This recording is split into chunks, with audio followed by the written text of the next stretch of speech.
Darkness and light in the knowledge of God. In dealing with the knowledge of God, it is impossible to talk about darkness without talking about light simultaneously. But in most religions, and also in all philosophical systems animated by a religious spirit, the place attributed to light is so important that it is almost impossible to identify knowledge of God with light. It is almost possible to identify knowledge of God with light, though light sometimes is taken in the sense of a metaphor, and sometimes understood in a real sense as a datum of religious experience. Thus, we consider the question of darkness in relation to the knowledge of God in the thought of the patristic age. We shall be dealing with darkness in connection with light. We shall be raising the question as to the sense in which the two contradictory terms, darkness and light, could refer to God in the works of some of the theologians and spiritual writers of the first centuries of Christianity. First of all, how could a Christian thinker ascribe to God anything that might be darkness, when all the writers of Holy Scripture agree in opposing all that is darkness to God who is light? St. John announces as a revelation received from Christ himself that God is light, and in him is no darkness at all. The world which refuses to receive the divine revelation and is enclosed in its own self-sufficiency is opposed to the light and is seen as darkness, and all that will be definitively separated from God is destined for the outer darkness, where no communion with God is possible any longer. If God is known as light, and the loss of this knowledge is darkness, and since eternal life consists in knowing the Father and his Son Jesus Christ, the absence of knowledge of God ends in the darkness of hell. Light, whether interpreted in an allegorical or in a real sense, will then always accompany communion with God, whereas the dark reality can overrun human consciousness only when human consciousness dwells on the borders of eternal death and final separation from God. Thus, the obvious sense of darkness seems to be, above all, pejorative. It is the absence of God, 1, in the order of knowledge, ignorance of the divine things and atheism, 2, in the moral order, hostility to all that comes from God, and 3, in the ontological order, where darkness is no longer to be taken metaphorically, the condition of all beings in a state of definitive separation from God. However this may be, it is possible for darkness to be taken in a different sense, which, in relation to knowledge of God, is not always pejorative or privative. The word can signify the presence of God as well as his absence. The meaning of darkness as an accompanying condition of the divine presence has its source in the Bible. It is enough here to remember Psalm 17 or 18. He made darkness his covering about him. And above all, the 19th and 20th chapters of Exodus, where Moses meets God in the darkness, which covered the summit of Mount Sinai. The darkness of Sinai may be variously interpreted, but it is always connected with the knowledge of God. Those whose allegorical expression for many Christian exegetes is the ascent of Moses. But even before specifically Christian exegesis, Philo of Alexandria interpreted the darkness of Exodus in the same sense, as a condition of the knowledge of God. There is an ambiguity in the idea of darkness in the works of Philo.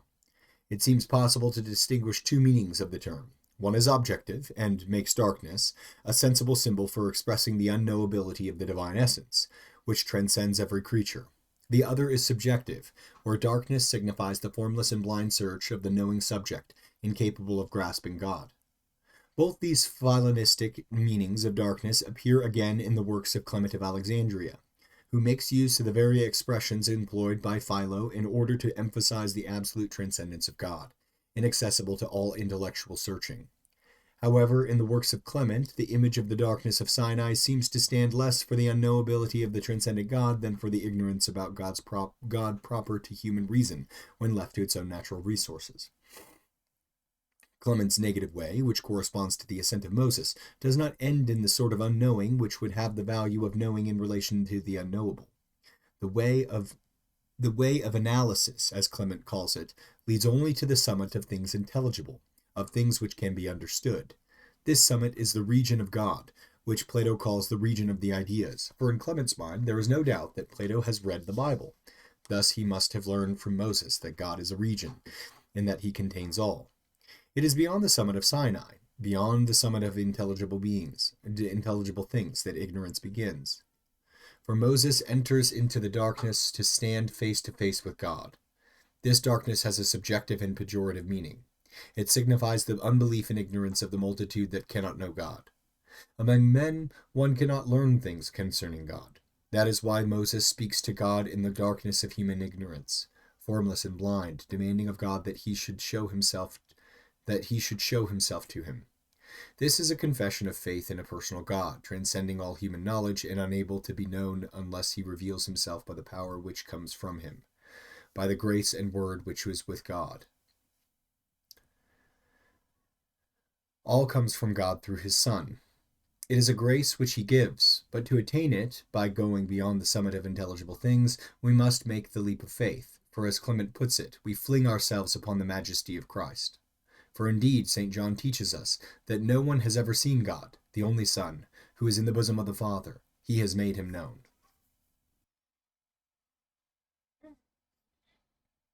For indeed, St. John teaches us that no one has ever seen God, the only Son, who is in the bosom of the Father. He has made him known. It is through the Son that we are liberated from the dark shadows of human ignorance, to receive the light of gnosis, and to apprehend the unknowable. But here it appears that the Christian Gnostic, when once liberated from the darkness of his subjective ignorance, comes to a different kind of ignorance, which is not to be taken in a pejorative sense. For it, Clement uses another term than darkness. He calls it the abyss, a term borrowed from the Valentinian Gnostics, which he uses to signify the transcendence of the Father. Clement indeed tells us that, starting from the majesty of Christ, one proceeds through holiness toward the abyss of the God who contains all, knowing God not in what he is, but what he is not.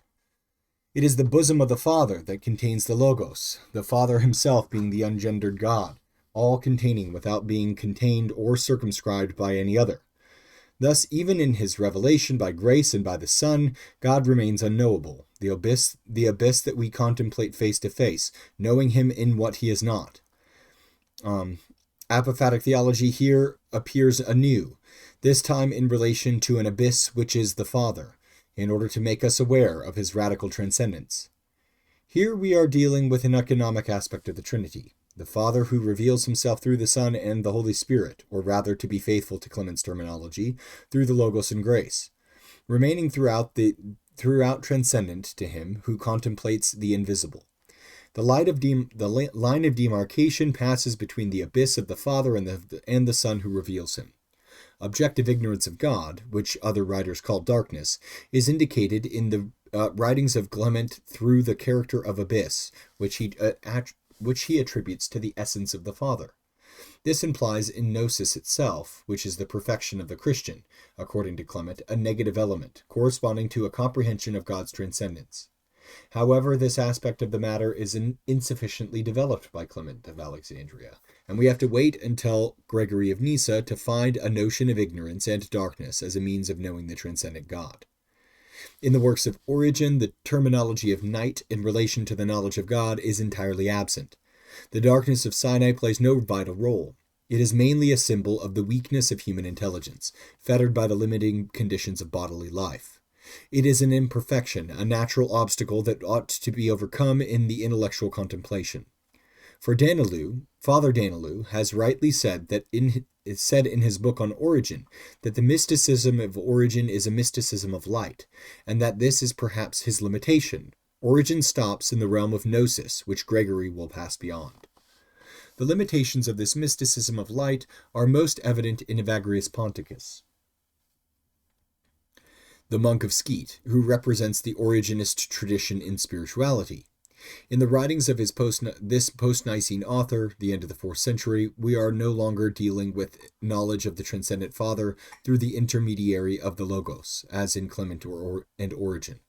Evagrius talks about an essential gnosis, due to an enlightening act of the Holy Trinity. At the summit of contemplation, in what Evagrius calls pure prayer, the human nous, sees the light of the Trinity which deifies it. In the act of contemplating God, the human intelligence comprehends itself. It sees itself in seeing him. This perception is simultaneous. In knowing God, the nous knows itself as the place of God's presence, as a receptacle for the light of the Trinity. Oh, that's beautiful. This perception is simultaneous. In knowing God, the nous knows itself as the place of God's presence, as a receptacle for the light of the Trinity. It then sees itself as transparent as the sapphire and the sky. This is the naked intellect, the intellect which fulfilled the vision of itself and which has merited participation in the contemplation of the Holy Trinity. This doctrine, which is not found in the same form in the works of Origen, may be compared to the idea of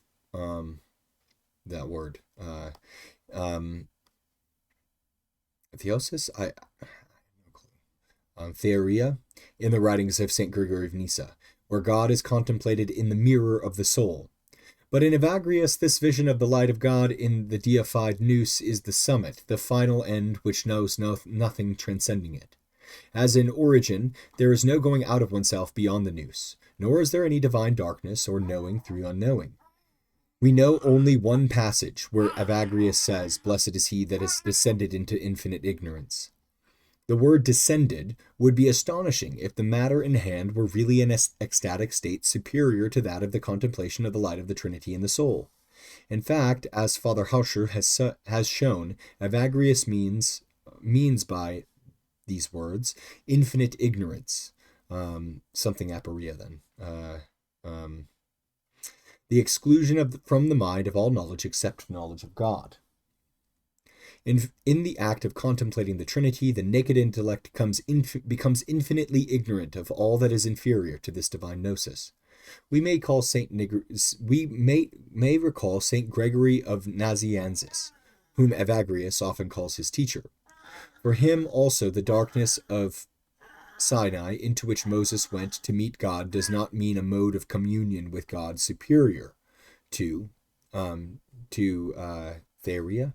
I don't know what that word is. I'm sorry. This word for St. Gregory of Nazianzus is the ignorance of the multitude about God. Light is superior to darkness. For Evagrius, the nous need not go out of itself, beyond itself, because by its very nature, the nous is a receiver of divine light. When once it has reached its pure state, the nous is seeing itself sees God, who fills it with his light. The receptivity of the nous in the contemplation of the Trinity is part of its nature. The nous is perfectly nous, only in the measure in which it contemplates God. Here we find again the basic idea of Origen's thought, his Platonic intellectualism, the close relationship between the intelligible and the divine, between the human nous in God's image and the Trinity. The contemplation of the Holy Trinity is uniform. It has no degrees. Here also, the thought of Evagrius differs from that of St. Gregory of Nyssa, for whom union with God is an infinite progress of the soul. In the writings of Gregory of Nyssa, darkness is an allegorization of the darkness of Exodus in combination with the image of night in the Song of Songs. It signifies that the closer the spirit comes to contemplation, the more it sees that the divine nature is invisible. The true knowledge of him whom it seeks lies in understanding that seeing consists in not seeing. If in Origen and Evagrius darkness is a hindrance which separates us from the light of the Trinity, it seems that for Gregory of Nyssa, the cloud of Sinai represents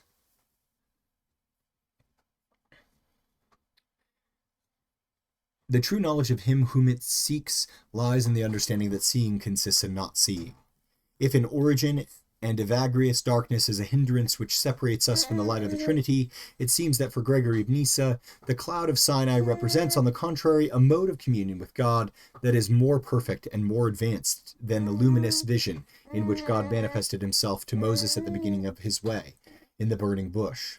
If God appears first as light and then as darkness, this means for Gregory that of the divine essence there is no vision, and that union with God is a way surpassing vision, going beyond intelligence to where knowledge vanishes and only love remains, or rather, to where gnosis becomes this word. Desiring God more and more, the soul grows without ceasing, going beyond herself and outside herself, and in the measure in which she unites herself more and more to God, her love becomes more ardent and insatiable.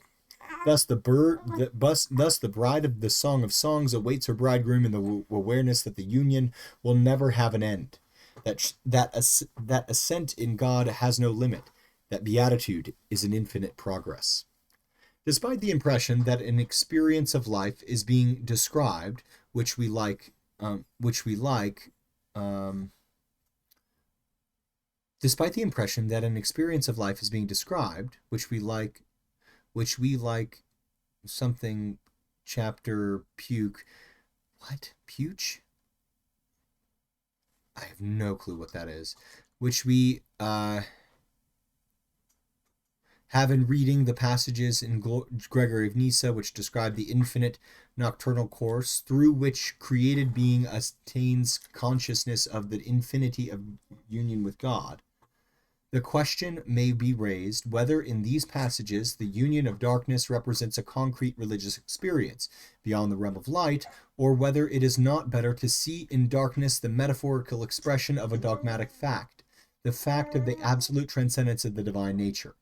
In any case, the resemblances sometimes traced between the darkness of the patristic tradition and the dark night of the mysticism of John of the Cross seem to be rather artificial, in spite of the references to Dionysius in the works of the great Spanish contemplative. In John of the Cross, the mystic night stands for a passive state, in which the soul finds itself without any luminous communication. In Gregory of Nyssa, on the contrary, the darkness, signifying the radical unknowability of the divine essence, seems to act as a stimulus to an unchecked passage toward union, in which created being seeks to pass beyond itself, opening itself infinitely to deifying participation without ever being satiated.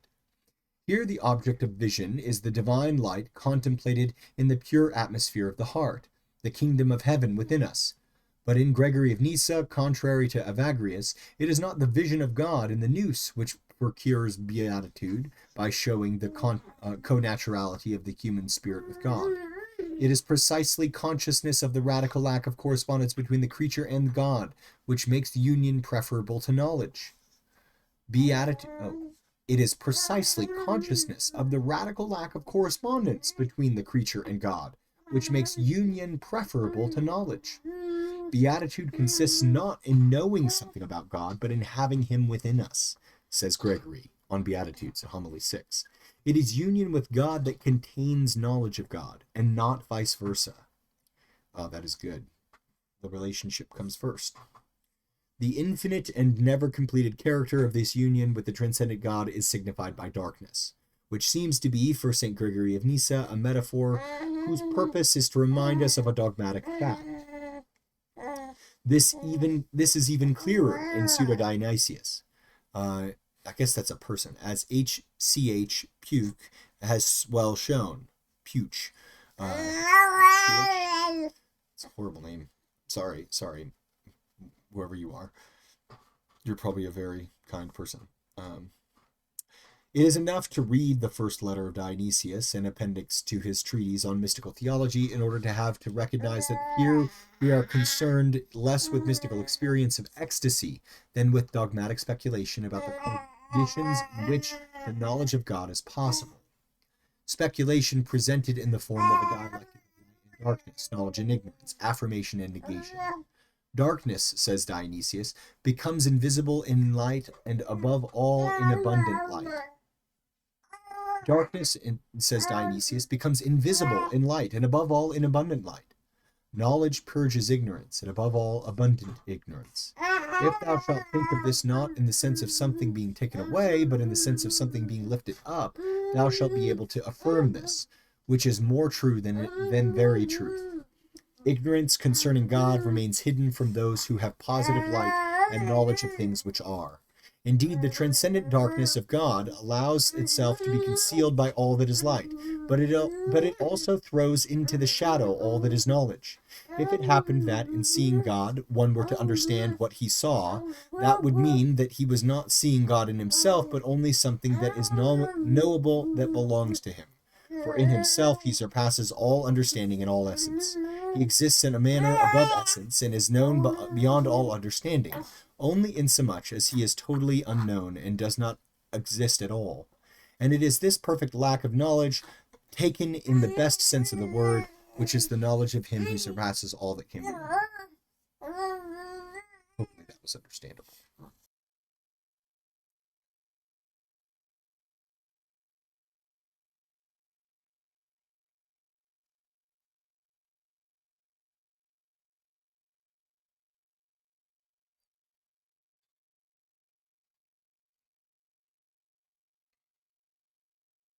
This is even clearer in Pseudo-Dionysius. Okay, so no, I had read that. Darkness, says Dionysius, becomes invisible in light, and above all in abundant light. Knowledge purges ignorance, and above all abundant ignorance. If thou shalt think of this not in the sense of something being taken away, but in the sense of something being lifted up, thou shalt be able to affirm this, which is more true than very truth. Ignorance concerning God remains hidden from those who have positive light and knowledge of things that are. Indeed, the transcendent darkness of God allows itself to be concealed by all that is light, but it also throws into the shadow all that is knowledge.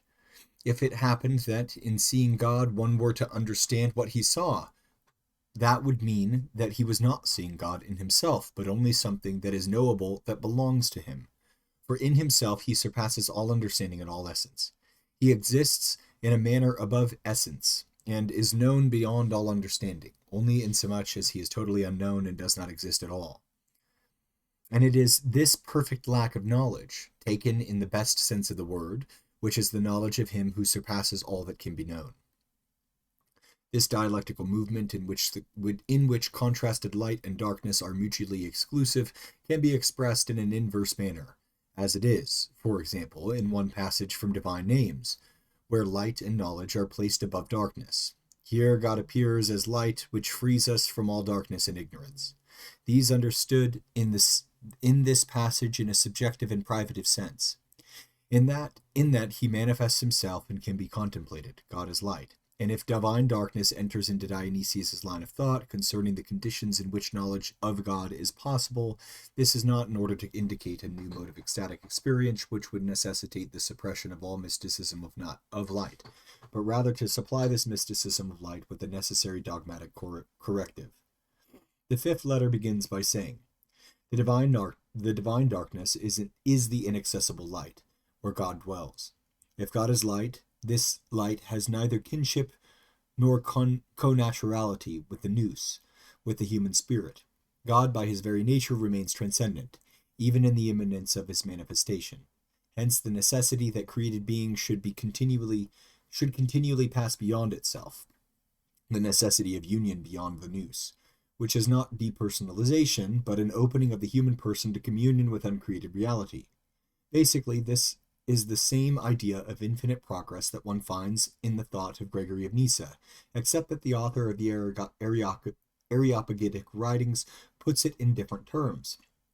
If infinite passage through the night does not appear here, that is because Dionysius made no use of the imagery of the Song of Songs, and the theme of mystical marriage remained foreign to him.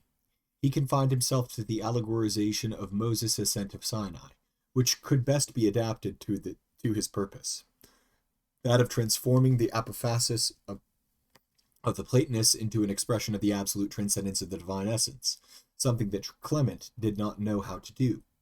God is light. God is not light, says Dionysius at the end of mystical theology, but neither is he darkness. He transcends both affirmation and negation. Christian transcendence is beyond all opposition, and in the last analysis it goes beyond opposition between transcendence and immanence. Here, however, we are in the presence not of the impersonal one of Plotinus, but of the superessence of the Trinity, which is union and distinction in union and ineffable substance. God is transcendent in his essence.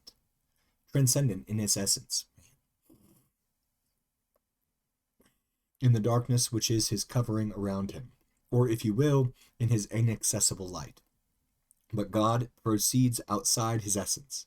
He continually bursts forth from this hiding place, and this bursting forth, these processions, or I don't know Greek, are a mode of existing in which the divinity can communicate itself to created things.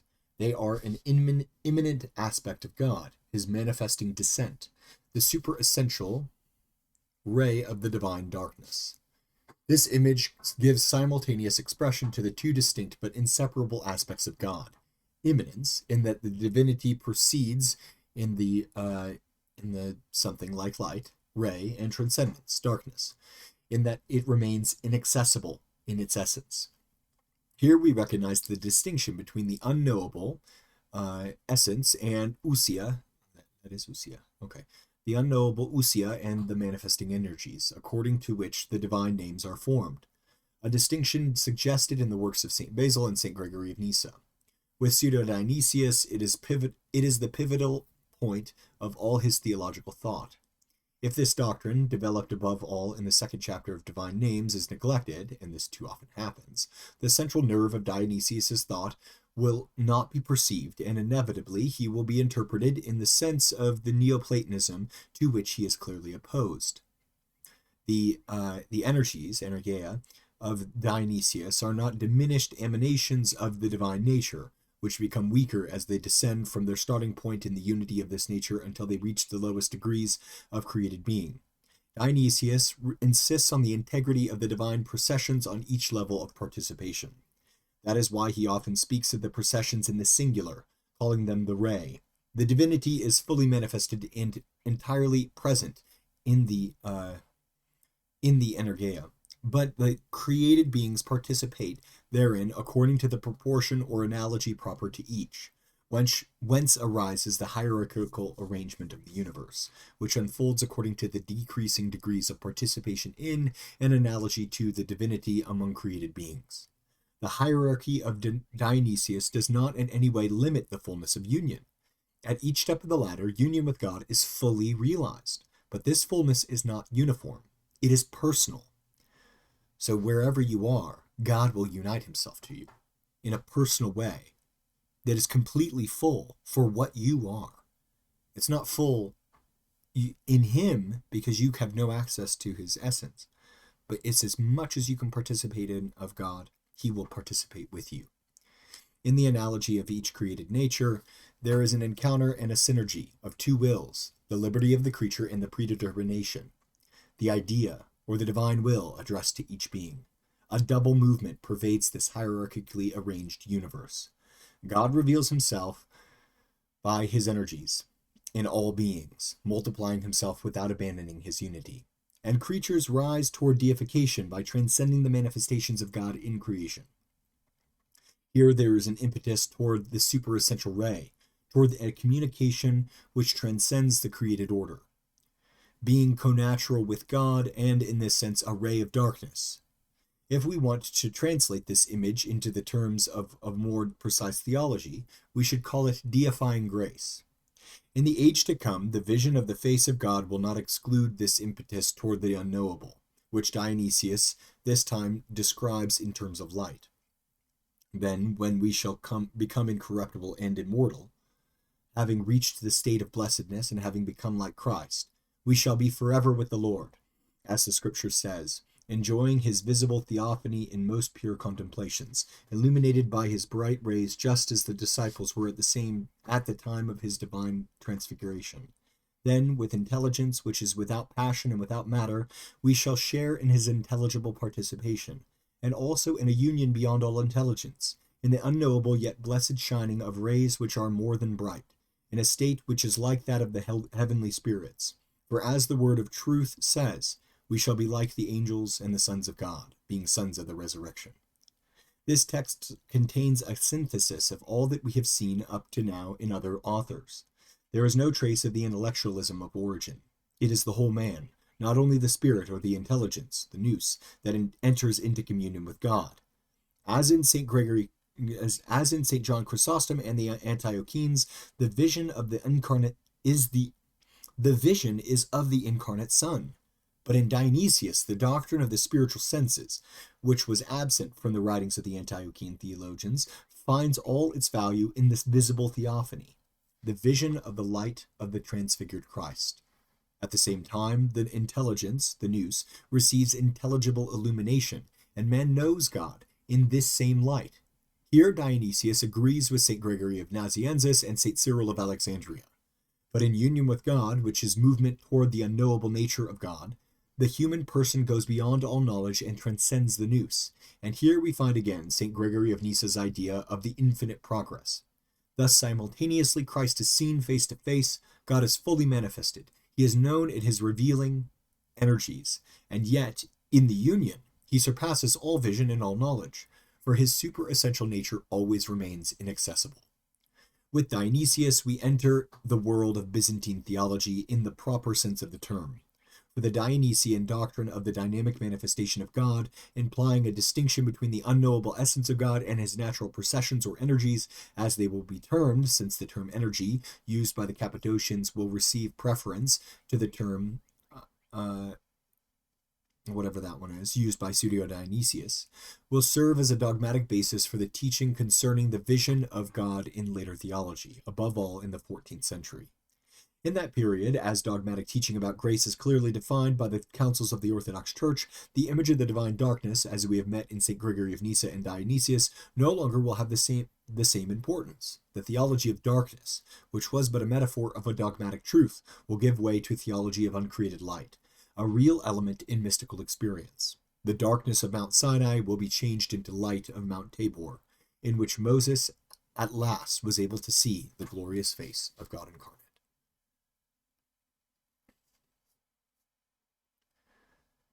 This is really good.